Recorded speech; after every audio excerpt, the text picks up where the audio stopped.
Thank you. Stephanie Giacomo with the City of McAlester. Garmin Smith, Ada Recycling Coalition. Tracy Morris, Contamination of Oklahoma.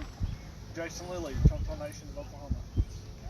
Awesome. Thank you so much. So today our topic of discussion is recycling contamination. This is a huge problem happening everywhere. So today we have our OCRA team here that is ready to answer some of our questions on recycling contamination. So if you have a comment or you have a question, please drop them in the comment box and we can get them answered for you here. And then please share our video so that other people can join into the conversation, or you can like us and let us know that you're watching, okay? All right, so the first question I have here for the team is, what is contamination? Like, what is your perspective of recycling contamination? Contamination is anything that doesn't belong in your program. So different communities accept different items.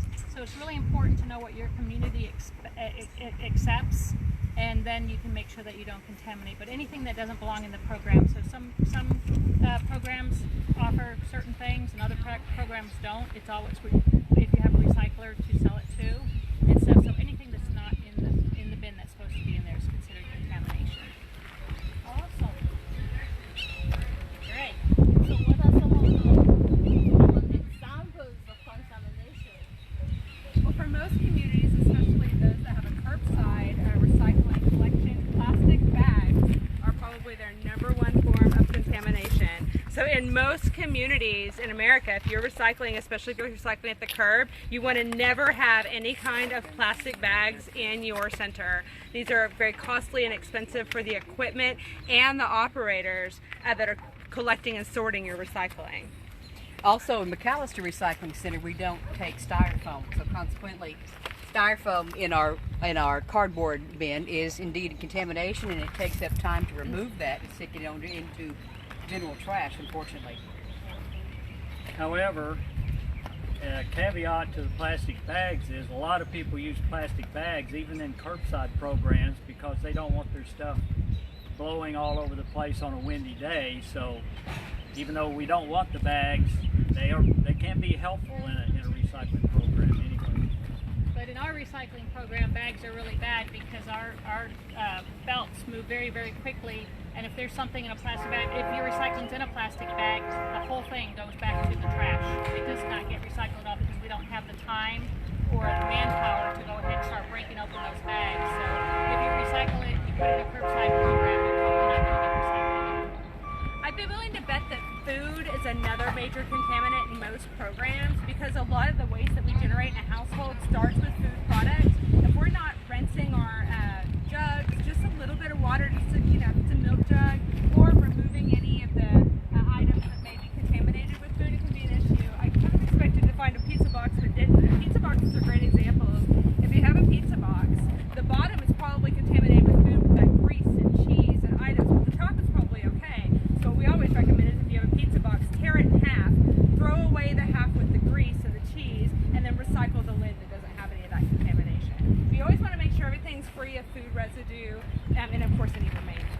And so for our curbside program, we can accept pizza boxes. We just ask that you take out that last piece of pizza or that ranch dressing or whatnot. We can handle a little bit of grease into our program. Yeah. So once again, it's really important to know what your program accepts because some can accept them, some cannot.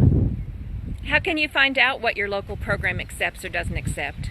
You contact your city, go on the city's website, go on your municipality's website, go on to whatever website's handling that, and they will go ahead and give you a clear. If you do contaminate your cart, you also might get a sticker or a notice from the hauler that your contents weren't accepted because of the contamination problem. In McAlester, our recycling is entirely at this drop-off situation. At the beginning of our gate, we have a list of all the items we take and all the items, those are the only items we take. So if you take the moment to take that look, you'll know what to drop off.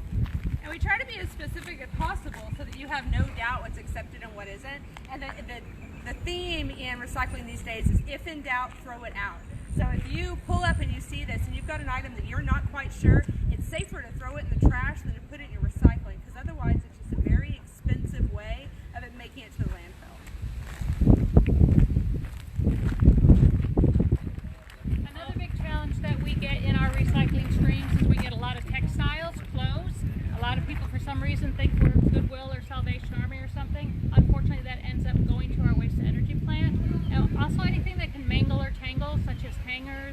extension cords, Christmas lights, anything like that. It gets wrapped up in our equipment, and it's very costly, very expensive, and it creates a lot of downtime, and so it makes the process less efficient. One thing to remember about plastic bags is we don't necessarily want them in our recycling facilities, but almost every Walmart out there accepts plastic bags, so there are places we encourage you to always recycle your plastic bags. Just take them to a responsible location. That's right. Plastic bags do get used in recycling centers, or they get used in other, they are purchased by other entities that actually make new products out of them, so they're not being wasted. Just make sure you take them to the right facility. And that's a really good point. You probably have recycling options in your community that are outside of whatever service your municipality is providing to you. Next time you walk into one of your major big box stores, look around right by the entrance or by the return center. I know a lot of the major retailers in our community offer additional options for recycling, especially those hard to recycle things like fluorescent light bulbs and rechargeable batteries and plastic bags. And also, if you purchased an item, you know, that you really don't know how to dispose of from a store, don't be afraid to call them, especially if it's a specialty item, and say, hey, what's the proper way to dispose of this? Because they may be able to offer you options. Great. Thank you all for that. Those wonderful answers. They're great. So like I said, if you have a question, comments, please drop them in the comment box, and also let us know that you're watching by pressing the like button, or maybe sharing this video with friends so that they can get into the conversation. So the next question I have on my list is, what causes contamination? Usually it's lack of education, but sometimes you have people who just don't care. So in my example with the city of Tulsa, everybody receives a recycle card, and we only pull it if you have excess contamination. Some people like to use them as an extra trash cart, or some people will actually hide extra trash and put recycles on top to try and get rid of stuff. So people are very creative. So if you know your demographics, if you know the area and you're receiving a lot of contamination, you have to really make your education program fit what you're seeing in the stream. See, and in McAlester, because it's a drop center, anybody recycling in our community has to collect these items at home and then deliver them to our center. So we find that it's not necessarily an ill intent, it's really an unintentional, oh, we actually have someone trying to come through to recycle, that's perfect. But it's an unintentional cause. And people, you know, they want to recycle something, they wish they could, and so instead of throwing it away, not sure if we take it, they throw it in there anyway, hoping it'll get recycled. But what we call wish recycling now, or wish cycling, is just contamination. So even though you wish we could recycle it, you're putting it in your recycling and bringing it to our center, it's not actually going to get recycled. It will end up in a trash can if it's an improper item. Not only does it obviously end up in a real trash can, that maybe it could be recycled someplace else, you're taking the time away from the participants and workers who could be taking care of the original items properly to have to take care of trash items now. So we try to use the phrase all the time, if in doubt, check it out. If you're not willing to check it out, then throw it out. A lot of people are really surprised, but almost 80% of what you, in your 80% of your household waste is recyclable. And we ask for items that come from your kitchen, your bath, and your laundry. We don't want things from your shed, your garage, or your backyard. There you go. Great. So, like you've heard from them, if you are confused of whether this item should be recycled or not, if you're really confused, put it in the trash bin, but don't put it in your recycling bin. And thank you all for that. So the next question is, why does recycling contamination matters? Why are we making it a topic for today? Really, it puts recycling programs at risk. The more contamination that's in there, the more costly it is to recycle, and the more recycling costs, the more at risk it becomes as a burden on your municipality or your state or your county or whoever it is coming to the program. And It also requires more handling by the people doing the separation of the materials.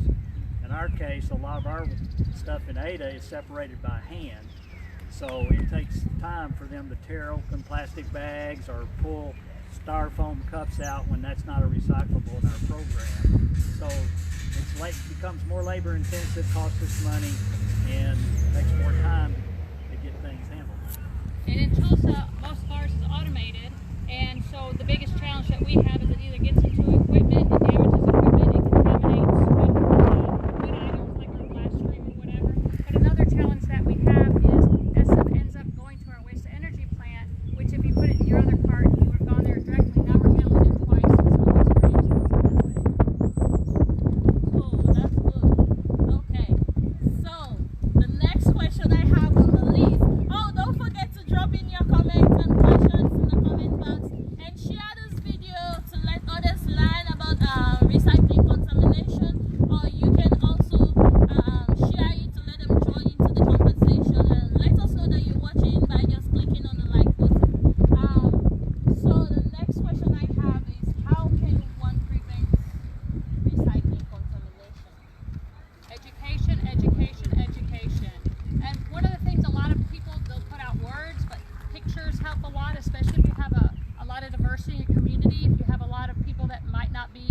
first language.